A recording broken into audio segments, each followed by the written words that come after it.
আমাদের লক্ষ লক্ষ জাকির ভাই জাকির বোনদেরকে সুখ সাগরের ভাষায় আমার খালো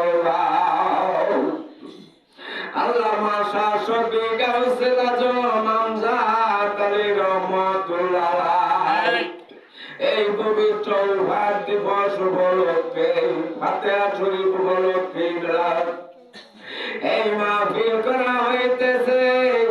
এই বন্ধুরা আমার খেয়াল করে নয়নের উসিলায় আপনার আমার জিন্দেগির গুনাহ আল্লাহ মাফ করে দিতে পারে।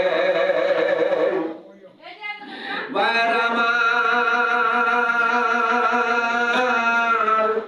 এই পৃথিবী থাকার জায়গা না, আমরা তো সবাই কেউ থাকবো না, চলে যাব।